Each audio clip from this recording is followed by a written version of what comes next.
Welcome back, listeners, to the BizBlend podcast, where business wisdom meets personal growth, heart meets hustle.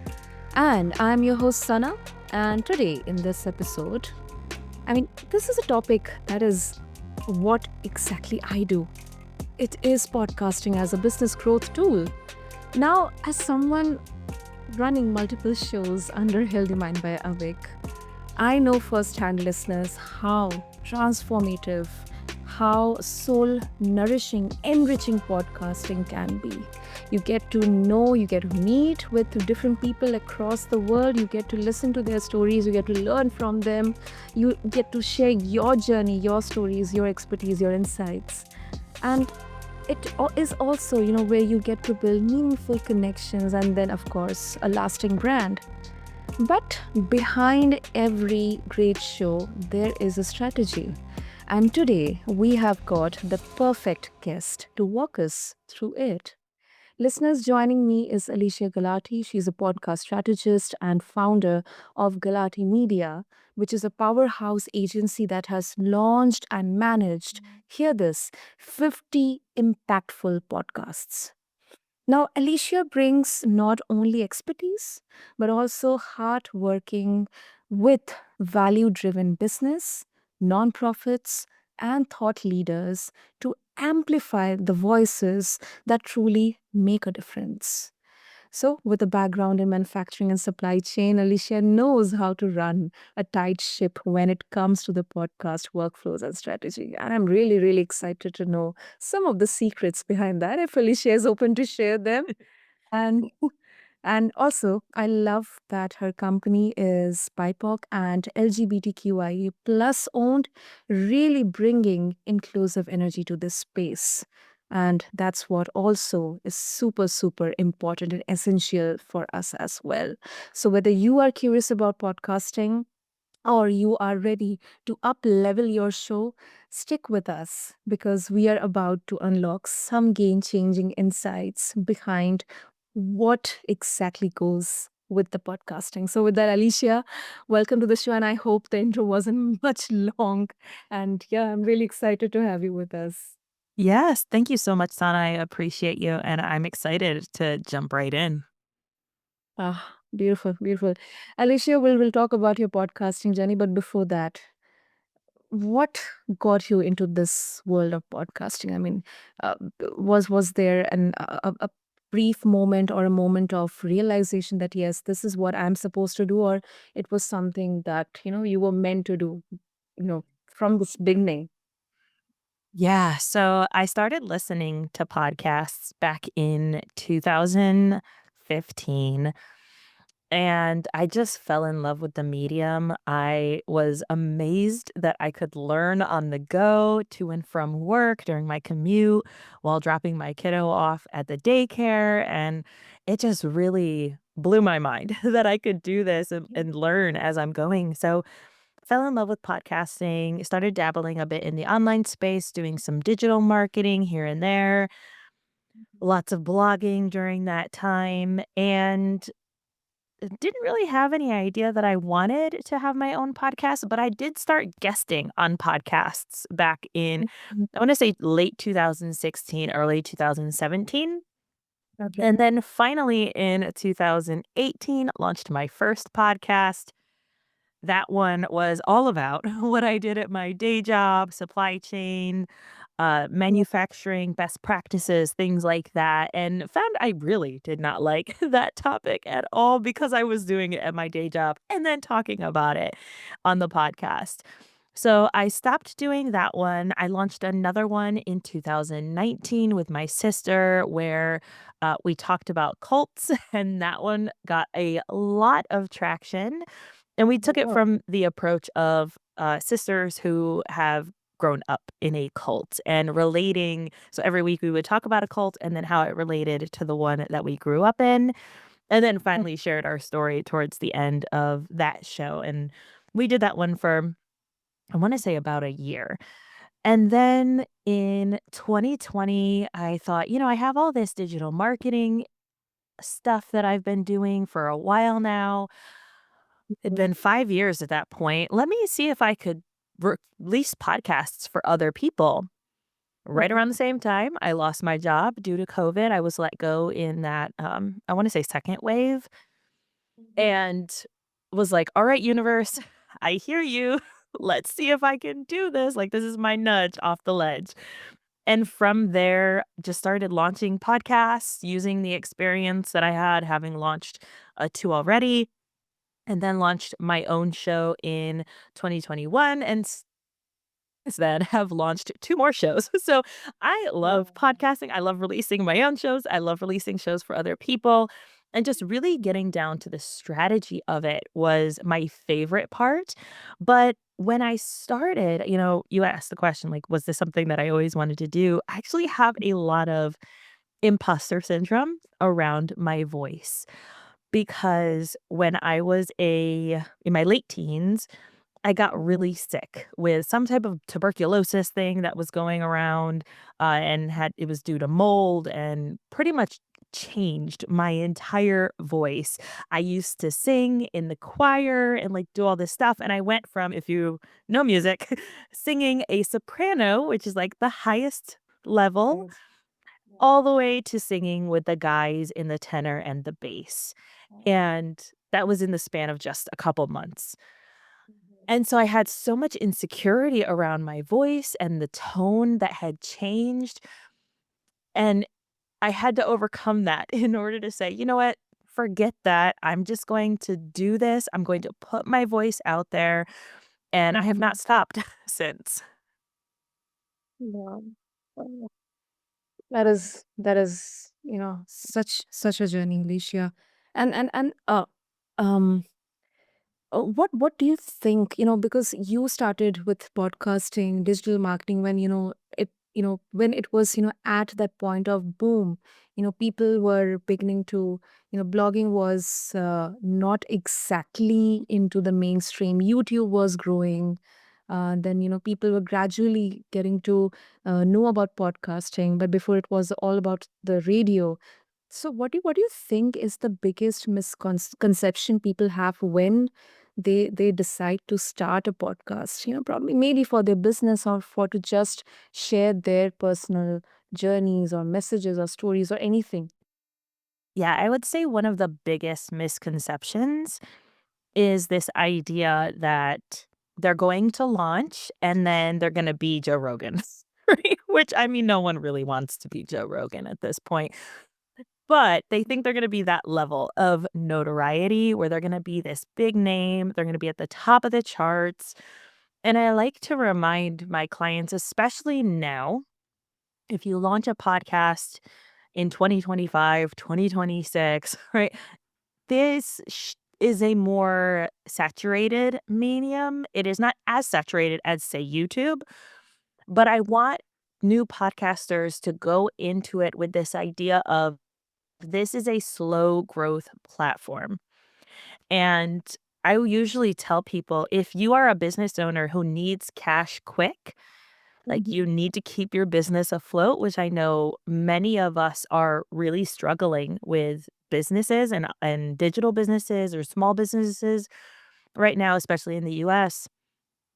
A podcast is probably not what you want to focus your energy on. You wanna focus your energy on getting in front of your ideal clients, like, quickly and getting that cash turnaround really quickly, get those cash injections into your business. Think of a podcast as kind of something that stews in the background for your audience to nurture them. Most of the people who come to work with me through the podcast have been listening for years. So, Mhm. you have to think in those terms of, like, am I building a brand? Am I building a journey, right, for these listeners to go through to then want to work with me? Now, if you're just sharing your own story, I would say one of the misconceptions is that you have to hide parts of yourself, Oh, yeah. and I think that that is doing a disservice to your listeners if you Mm. hide parts of yourself, and that's not to say, like, we need to, trauma dump, right, on our listeners. That's not at all what we should be doing, Yeah. but really being yourself, and that is gonna allow you I think this goes for business podcasters too. Like, what is the thing that sets you apart? What are those kind of boxes that you like to stand on that's going to set you apart from people who are also in your industry? And so I would say those are some things, some misconceptions that people tend to have as they get into the podcasting space now. It's a lot more difficult to get traction now than it was, 5 years ago, Yeah, but it's not impossible. It is still possible. still possible. It's gonna take time, but it's not impossible. Yeah, yeah. I couldn't agree more with that, Alicia. And secondly, as you mentioned about that, people would still hesitate to share um, their true selves uh, right now because there is a lot of noise out there on the internet. Yeah. There's judgment, there's trolling, there is. I mean, it goes to levels which are unimaginable, so it can really create an impression on uh, anyone who is trying to uh, you know start with podcasting to share their journey, or in fact, even for entrepreneurs as well. So what do you suggest? I mean, do should they restrict themselves mindfully, or should they first understand what listeners would like to hear from me, or should they go all in, just, without any filters, just share whatever your viewpoints are? Yeah, so this is where and this is something that my company does that I don't see a lot of podcast production companies doing, and maybe this is just because my background is in manufacturing and supply chain and, like, creating processes, but I Mhm. also have a degree in marketing. So, when it comes to marketing anything and getting your podcast in front of the right people, you have to understand what that person and I like to think of it as one listener, right? Who is that Oh, one person who you want to listen to your podcast? What is it that they need to know? And when we do that initial market research, we're looking at what your competitors are doing, how you can stand out and be different, like we mentioned before, mhm, but getting super clear on what exactly your listener needs from you as a host, and then filtering the topics that you want to talk about and saying, does this belong on the podcast? So here's an example. And I like to use this as because I'm a mom and I don't know if you guys have ever sorry? no, I mean, yeah, I could, make a bit of the parallel. So, but There you go. yeah, please speak more, Alicia. Yes. Okay. So I'm a mom and we take our kids to like a splash pad where it's almost like a sometimes a cement pad where then they have or if you've ever been to like a water park or a water theme park, that kind of thing, where they have the big bucket of water that they dump on everybody. But Yes. usually before it dumps on everybody, it goes through these little spinny things or it Mhm, goes through an extra funnel. And so I like to think of that big bucket as our brain, all the things that we could talk about. And so I could talk about, oh, I am a mom. I am mhm. a avid reader. I read about 250 books a year and none of them have to do with business. Okay. Yeah, I love podcasting. I am a business owner. I am a Black Latina. Am part of the LGBTQIA plus community, right? There's so many different facets Yeah. and parts of myself that I could pour into one show. But I have to remember why is the listener here? And in the case of my podcast, my listeners are there because they want to learn about podcasting from an impact standpoint and from a strategic standpoint. So, Mm, talking about that time when we fostered a dog might not be the place for that topic. Even though I want to talk about it, or I might say, oh, I've read this really good book. I want to tell everybody about it. My podcast might not be the right place for that. And running it through that filter of saying, okay, here are 5 kind of compartments for this show. I have podcast strategy, podcast content, podcast marketing, podcast monetization, and then mindset as my 5th bucket. Those are the buckets that podcast stuff goes into. mm, Anything outside of that And now I might be able to say a relatable story that ties into one of those topics, but if it's not a clear through line, I'm going to lose my audience. So, where can I talk about that stuff without talking about it on the podcast? So, maybe I want to talk about a book that I read recently. Okay, maybe that goes on my Instagram stories, or it goes into my Instagram feed or my LinkedIn feed or my Facebook feed, right? Like a place that I can be a little more Alicia and I don't have to be podcast host. And so I think that when you put that kind of effort in to your show, kind of planning ahead rather than, being like, "Oh, I need to have an episode due this week." Whoops. Then you'll be able to be a little more strategic and your listeners will keep coming back for the content, which I think is really important. Otherwise, you end up losing people, and that is not what we want as podcast hosts. Yeah, yeah, absolutely, absolutely. And as you mentioned about your background, manufacturing and supply chain, so it's really such a process heavy background.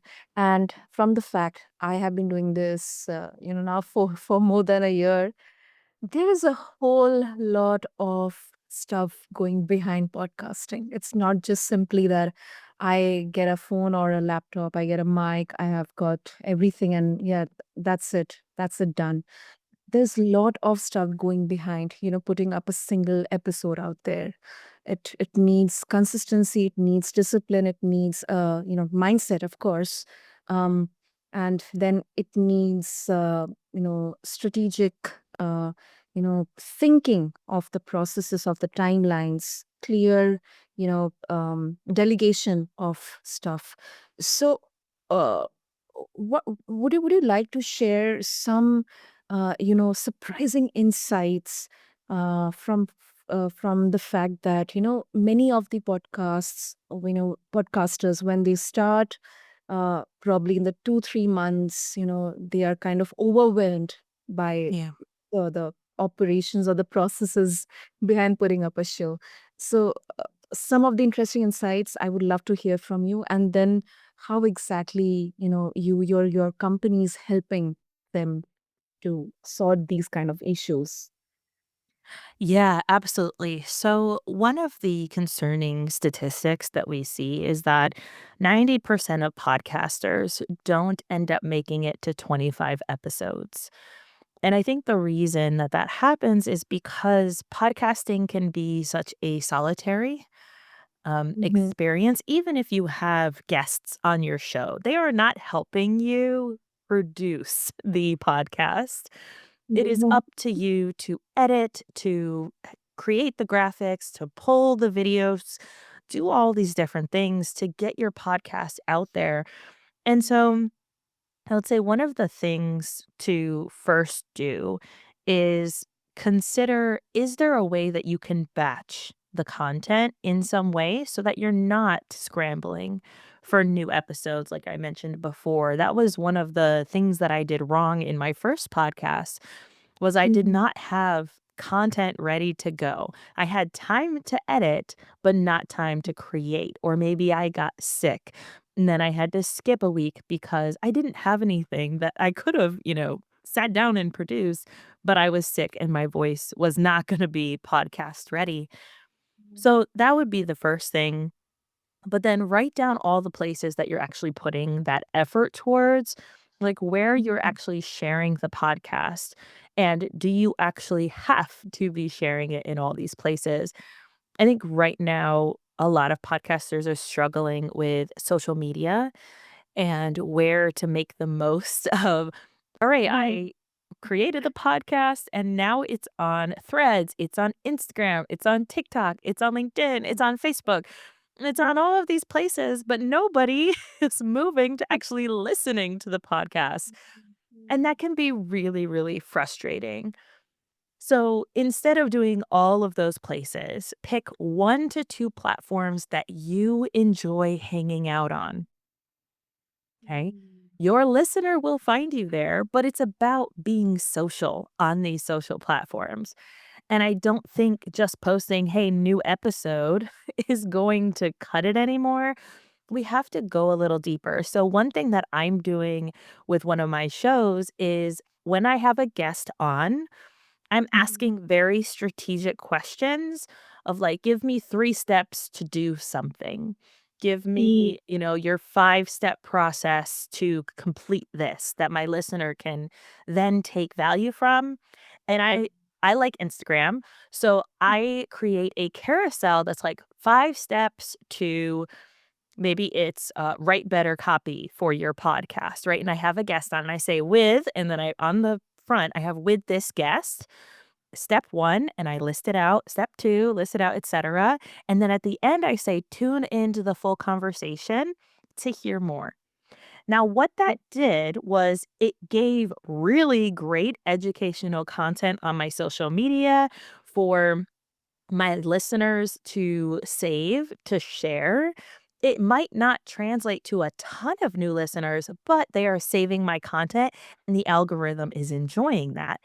So then when I share a video short of that episode, it pushes that even more so because that first content got lots of traction about this topic already. And so just being really strategic with that, and then that's it. Like, that is the only place that I'm putting my effort Mhm. personally, right? My team might put up little captions here and there just to get it on all the places, but that's where I'm putting the most effort. Then being a guest on other people's podcasts, that can count as one of your marketing strategies. Even if you don't want to be on social media, you can just podcast and guest on podcasts, and you will still grow your show. Because we like to think of this idea of, oh, well, in 5 years ago, I could have posted about my podcast and it would have turned into podcast listeners if I posted on Instagram. But the platforms are changing. People are not Mm. there so much for education or to find more things to consume. They're there for the dopamine hits. They're there for the videos, for whatever kinds of videos right, that they like to watch. And so, how can we just kind of grab their attention to keep us top of mind so then we can maybe in the DMs mention our podcasts, right? And so just Mhm. thinking about it a little more strategically, but guesting on podcasts, podcast listeners are already on their favorite podcast app. At the end, you can say, "Hey, you're on your podcast app. Go check me out on this other, this is my podcast. All you have to do is type in my name or type in the title, and there you go." That is going to translate. And we've seen clients double and triple their downloads doing this.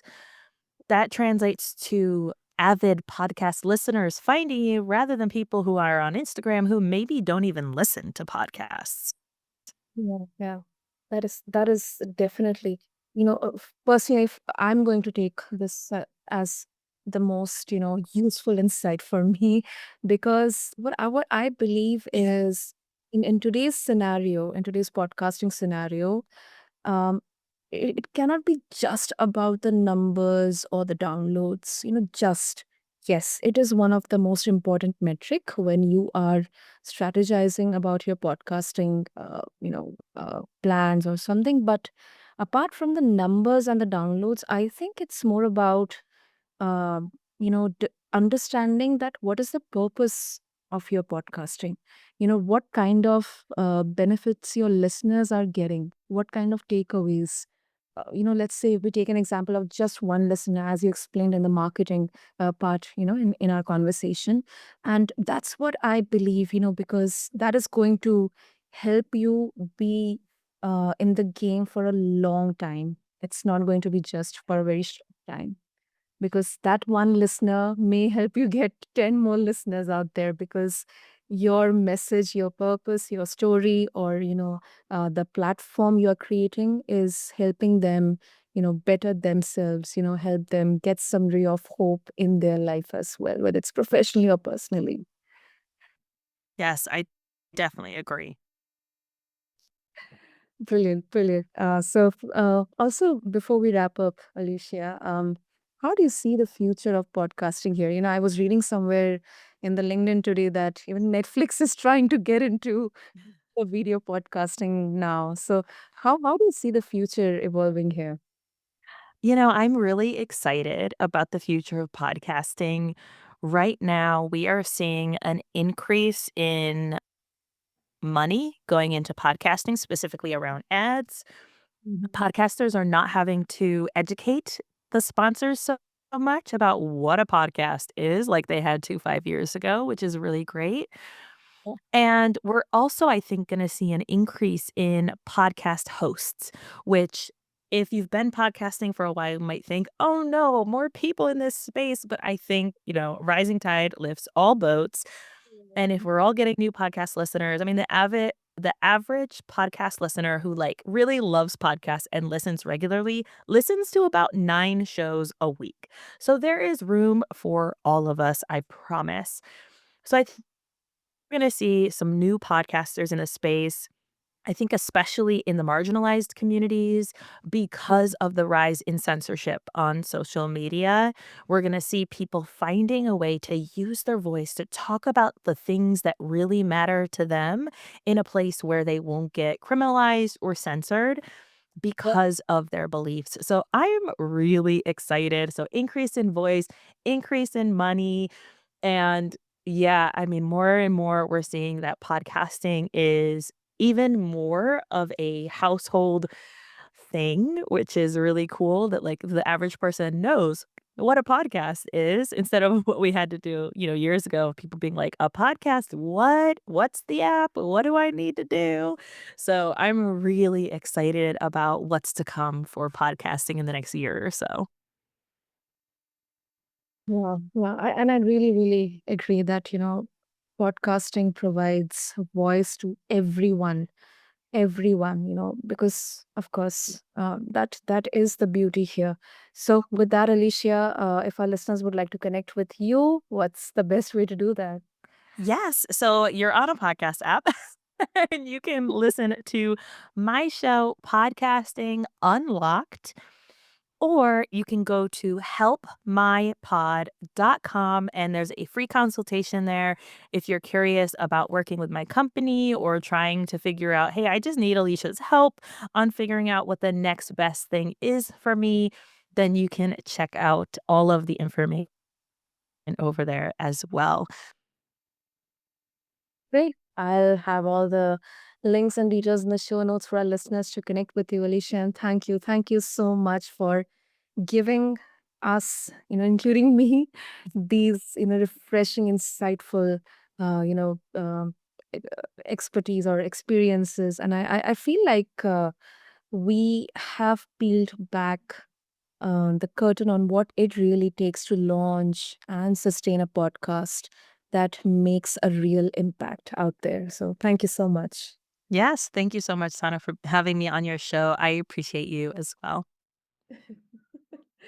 And for all the beautiful listeners out there, whether you are just getting started or looking to level up your show, I hope you are walking away with some real practical tips. And most importantly, this belief that your voice matters.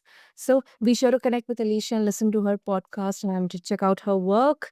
You can refer to the show notes along with this episode. And until next time, keep blending those big ideas with meaningful action. Thank you.